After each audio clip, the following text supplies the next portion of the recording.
Welcome to the University of Findlay Art and Culture Show. My name is Sharinda and I am your host today. And I am very excited to introduce a dear friend of mine, Mr. David Zock. Welcome. It's good to be here. It's good to have you here.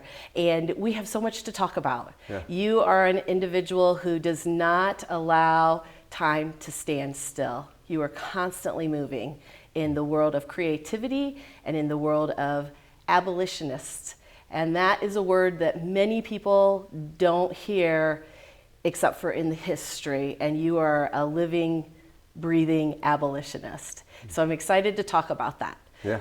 So first of all, you're a musician. Yeah. Not first of all, but one of the many things you do is music. And I would like to talk about that because that has led you on a very interesting journey. So tell us a little bit about your music. Started playing when I was in high school.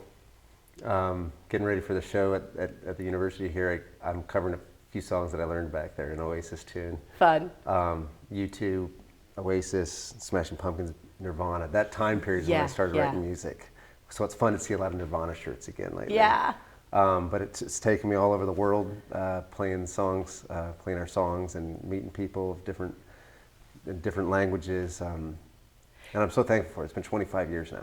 And you've gotten to go to some really amazing countries where they welcome you in. You're superstars. So the band is Remedy Drive. Yeah. And I know you've been to Germany and to some other European countries. Netherlands. Yeah. Which was fun. That was our first overseas show, and hearing my song Daylight Is Coming. Yeah. You know that individuals have accents, but you don't really think about the fact that a whole crowd will have an accent and they'll say daylight is coming in a different way. Right. Daylight is coming to break the dawn. Daylight is coming. As you have toured and written music, you have also had the opportunity to be exposed to different things in different parts of the world. And with that, have had the opportunity to realize that one of those things isn't just a worldwide issue, it's an issue here in the United States also, and that's human trafficking. So how did that come about, that your band became a voice for both educating those that may not know that this is an issue in today's world, but also being an advocate for the victims? How'd that come about? It started for me with knowing that I had a particular set of skills in writing music and trying to write about something that's important to me. And the more I watched documentaries about child soldiers and exploitation of children, trafficking, labor trafficking, and sex trafficking, I was really drawn to that sorrow in particular, and inspired and thought that I could contribute with my melodies and with my lyric. I didn't even think like I'm going to try to raise awareness. I thought I'm going to try to lament this, to show that this is sorrowful. Just acknowledge. Yeah, I think acknowledgement through art is so important. There's always been artists that acknowledge injustices in society. Correct. And it's always, I believe, like we just lost Belafonte, and he's a big part of Dr. King, partnership with Dr. King. There's always been a soundtrack to movements of justice and to abolition movements too. And just to be alive today and not give what I have, the best of what I have, to protest, to resist this darkness, to tear a little corner off the darkness, as Bono says, I couldn't not say anything. So that's how it started. So, but with that, with the band, they had to either say we're on board or we're out, because they're playing these songs every night. They're learning these songs. I know they're a sounding board at times. So what was their reaction when you started to say, I think this is the route we should maybe go, guys? And it wasn't just that this is the route, because everybody's like, wow, these are cool songs. That's a cool idea. These are cool lyrics. Everybody's behind it. But we also knew, I don't think we realized how much so that it would impact our career. Okay. Our label did.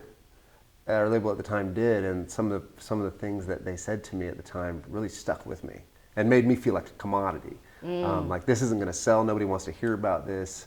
Why would you want to write these songs? Why would you write these songs instead? And so we had to kind of jump off a ledge, and we've been at the mercy of being commissioned instead by a record label to write songs, being commissioned by our fan base to fund, through Kickstarters, to fund our music over the past 10 years now, 3 albums focused on the abolition movement, the modern day abolition movement against human trafficking. From the streets of Brazil to the hills of Thailand, on the mullet-strewn fields of Uganda sand. She's maybe 15, she's American. She's praying, are you listening? Do you understand?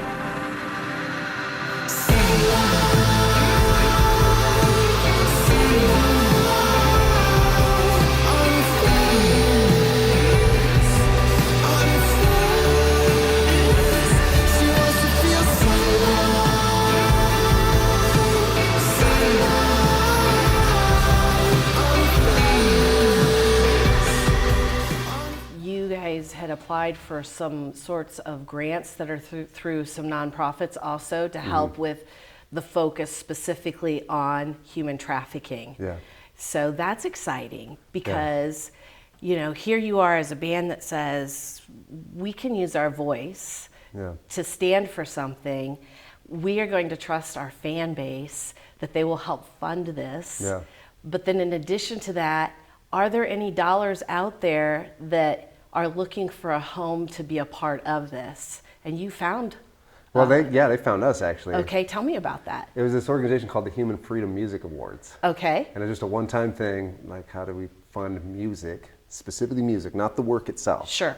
And that was hard for me to justify because I'm trying to funnel Everything funds, to the trafficking to save the kids, into counter-trafficking efforts, which we need that. Right. And it's easy for me to forget that we need the songs. And this organization thankfully existed to fund the songs. It's helped us out incredibly with making music and open up my time to do more work overseas without, we're still always just trying to get creative as everything changes. Sure. With just making a living making music, which to do it for 25 years for me, I'm so thankful. You always thought you'd make it to this level, and we'd made it past farther than I expected, but I never thought I'd get to do it this long, And I'm thankful that I still get to play music. And with that, your other opportunities have opened up from the music side of it. Yeah. And that is your work that you have done with Exodus Road.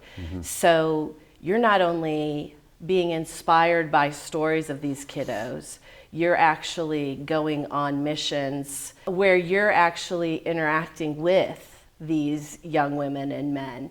And they're traffickers. Yeah, let's talk about that a little bit, because it's one thing to say, as a band, we can use our voice, but then something clicked in you and your wife that this is going to be our true legacy. So what is that? What is that legacy with Exodus Road? Tell us about Exodus Road and where that step happened. We didn't plan it. Right, that's usually how that works.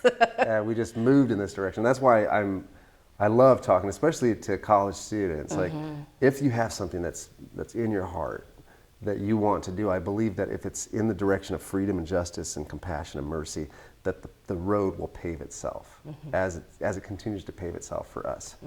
It's stressful, We don't know the way, but we keep on taking steps forward, and the road opens. The waters divide in a very beautiful way.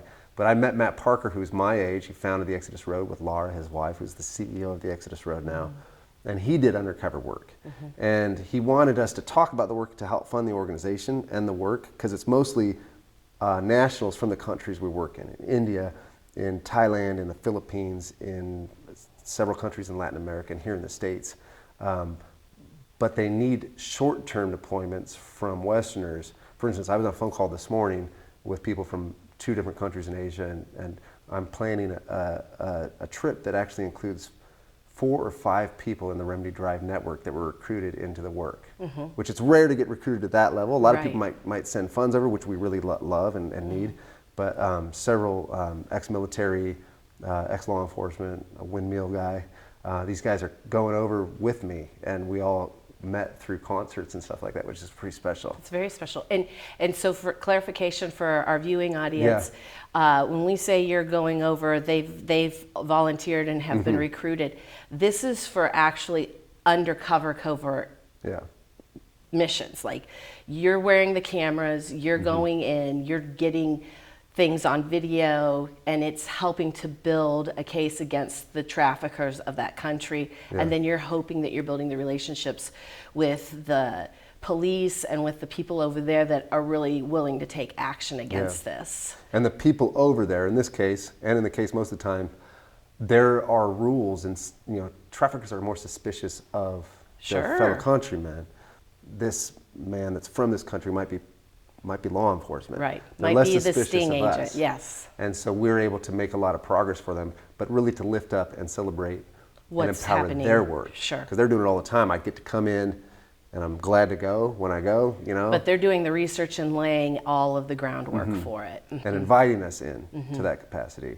And sometimes asking us to come. Like sometimes I'll get a call and say, hey, can you leave in 2 days to Thailand? I'm like, well, that's my anniversary. But my wife said, yeah, I guess so.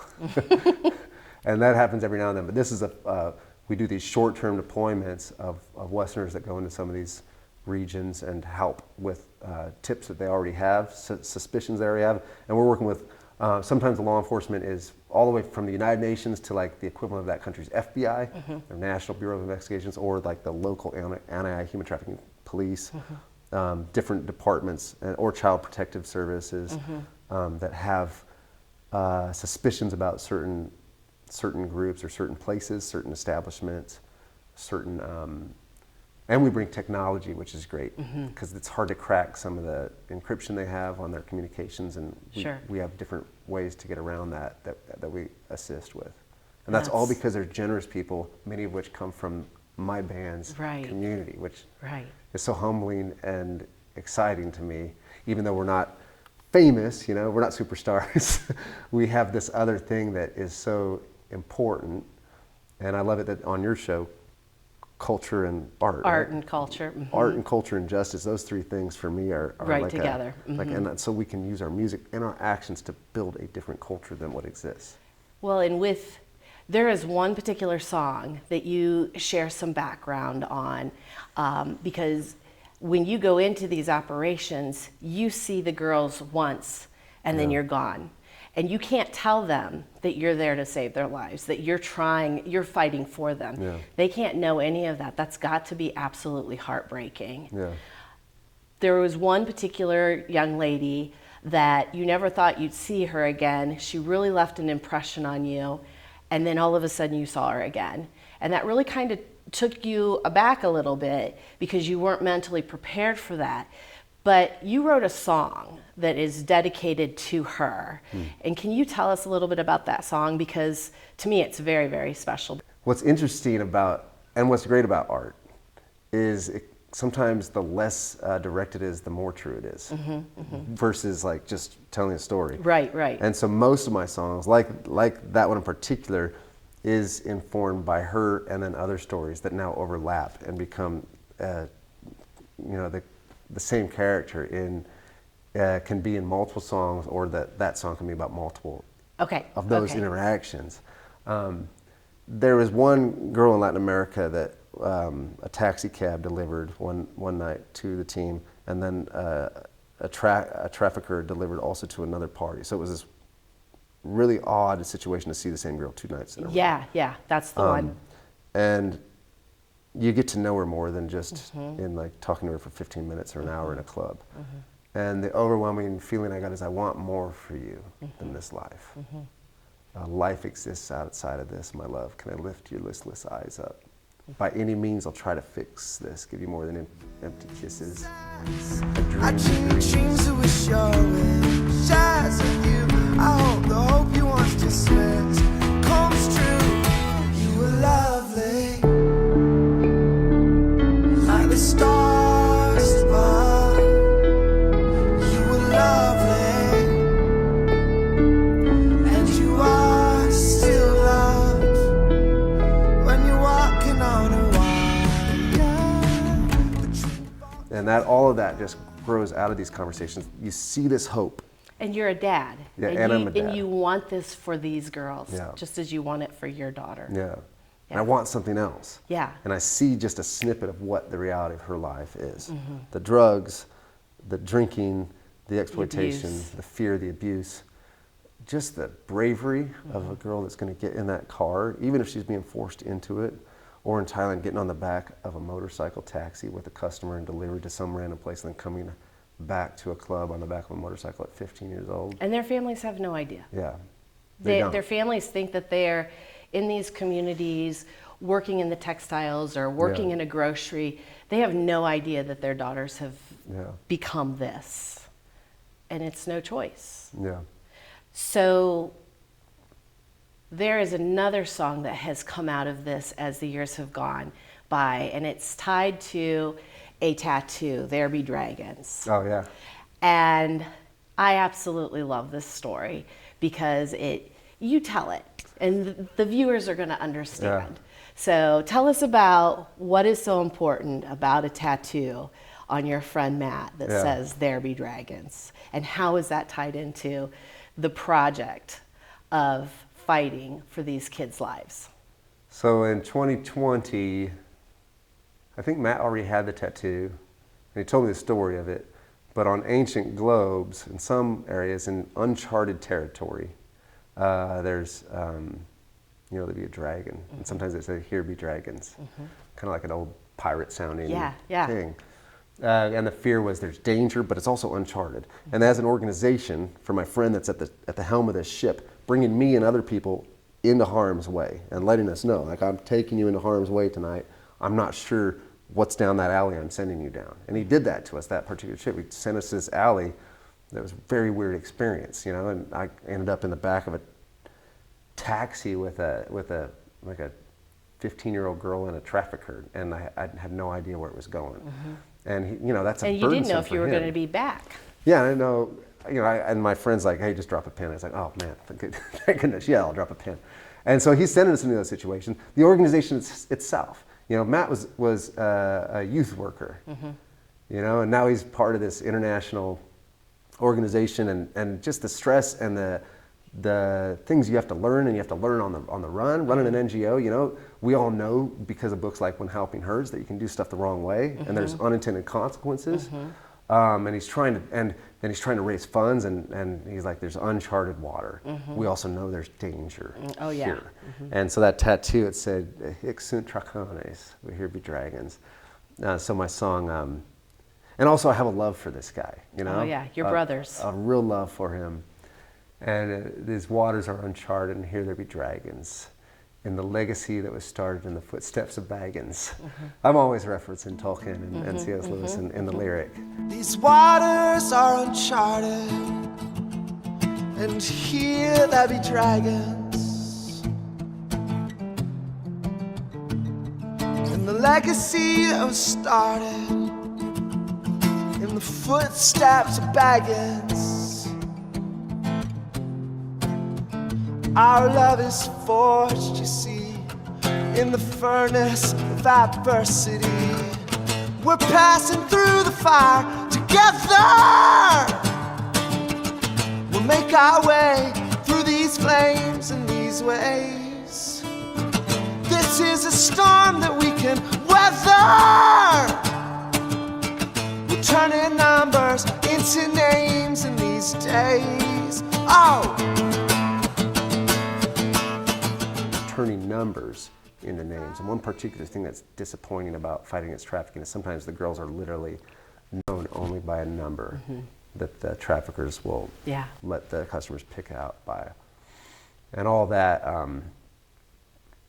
for me, that brings me back to that January 2020. And then the song takes on new meaning, because then it's recorded in a time period when the whole world is passing through uncharted waters, Right. in March and April. Right. That's when we started, recording the song. So I like it that art can take on the songs themselves can take on different Meanings and interpretations. And some that would critique some of my music that's right on the nose. We really pigeon ourselves into the counter-trafficking band. I'm trying to figure out how to make music that, because some of my favorite songs you just don't know what. like Bono said of With or Without You for Ally, he's like, Ally she's too complex for a cliche love song. And I think this issue too is too complex for just cliche platitudes. Sure. And so it's hard to convey. Yeah, convey, and it's hard to know how to go forward as a lyricist. So I'm just having fun with this next round of songs. Good. So you've, as a band, evolved into being a voice for an educational conduit to communities and listeners. You've become an abolitionist that's willing to go in and fight. And then there's another portion of it that oftentimes gets missed, and that is the healing and the employment. So these individuals get taken out of something, and for some of them, it's really the only thing they've learned because they were so young, and now they're being taken away from that. So they're being saved. They're very thankful for that. But then there's a rehabilitation, and there are healthcare issues, and there are esteem issues. There's so much because these people are broken, and some of them, 15 when you meet them, may not be 18 or 21 before they get out. So as a band, you've taken the next step with that too, and that's with your merchandise. And I loved that you posted some photos. Your Christmas this past year for your family was being able to go overseas, and your kids got to meet some of the women working in these locations that have been taught new life skills, and they're making clothes and they're making different merchandise that your band then brings on the road here and sells. But the money that is made isn't another income for the source for the band. You're sending that money back to these individuals that have learned these skills. So talk about that a little bit, because so many times we can go so far, but again, with your band and with everybody being all in, you constantly are thinking about what's another way we can help. It may be small, but it's making a difference in the lifetime of this individual. Like Rescue, I think, it's the way we talked about Rescue with the Exodus Road. As I grew in talking about it, I like the concept of, I didn't save this girl, I assisted in this girl's freedom to some degree. Whether or not I was there and it was my camera that caught the evidence that convinced law enforcement to make the raid, or that our band's fan base might have contributed to pay some of the cost of an Indian investigator in India or the vehicle that she got into, we helped fund. And in the same way, after she comes out, that's that journey towards restoration with art therapy, with trauma therapy, and then with skill sets. And this is my second time to Thailand with the kids, and Cambodia the other time. Ava, who is now 15, has like a 13-year-old doing her nails,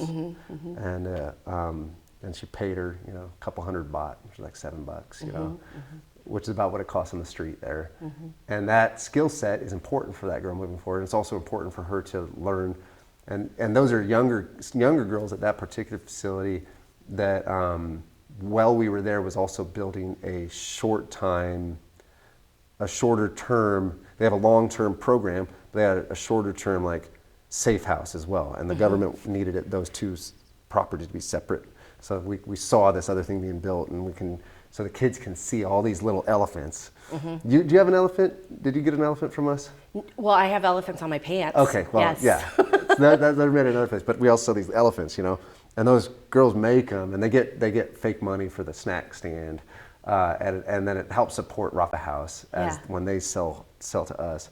But then, like where the elephant pants are made, it's more women that are coming out of trafficking, and it's preventing their kids from being. So it's not just aftercare and rehabilitation. For them, it's a protection for their kiddos. Yeah, and it's still such a small thing, but we're going to buy our T-shirts somewhere. Right. And I can't. We still have to mark them up and resell them. Right. So we're buying them wholesale for like 3 or 4 or 5 times what we'd spend. But I know as a business owner, I'm not impacting slave labor or child labor by doing it this way. Buying bulk T-shirts. And the Joya in India, they really care about the environment too. So so I know my T-shirts are having a positive impact, not a negative impact. Which as a consumer, I don't know about Levi's, right? I don't know about Nike. Yeah. But I do know, as a business owner, that I know that stuff, and it's just so rewarding for the girls to see firsthand something other than, and it's nice to talk about this hopeful rehabilitation, and it's nice to see that we are designed in such a way where there's a resilience to the human spirit, and I think that's going to be the focus of my new music, is that side of things, like the new start, be able to begin again and to be able to be prepared. And there's a Japanese art form. There's a guy named I think it's Makoto Fujimura, that does kintsugi. It's taking a shattered vessel and fixing it, rather than hiding the scars of the broken pieces, but putting actual gold in the seams, and it's some of the most beautiful ceramic artwork ever. And I just think of myself like that, my marriage, the way that we've required restoration over the years, and those scars are part of what makes us beautiful. Like the scar on my wife from my son being cut out of her, it's part of what our beauty is, and can be a beautiful part of these kids' story and these women's story. So we've given our audience a lot of information, and someone's watching this right now saying, okay, what was the name of the band again? So it's Remedy Drive. Somebody else is thinking, I want to get involved more. I want to know more about Exodus Road. How do they connect with Remedy Drive and social media? At Remedy Drive is Twitter and Instagram and Meta and TikTok. Okay. And then YouTube has all of your music, and you have a channel there that they can subscribe to. Yeah. And then you also have a website. RemedyDrive.com. Yes. And it's really easy to see the Exodus Road on all this stuff, because we've kind of it's all right there. paths. Yes. And then, as we said at the beginning, this is David Zach, Z-A-C-H. And so if you want to YouTube, Google, you can do that, and a lot of things will come up through that also, because there's a lot of great interviews and some great music that you've done, just solo work in random warehouses that once again speaks to, I think, where you are as an artist, just raw. In a random warehouse. But it's raw. Yeah. And it's where this life is happening and surviving. So thank you so much for taking time out of your crazy schedule to be here today. Yeah. And thank you for joining us for this segment of the University of Findlay Art and Culture Show. We look forward to seeing you again. Until then, be well.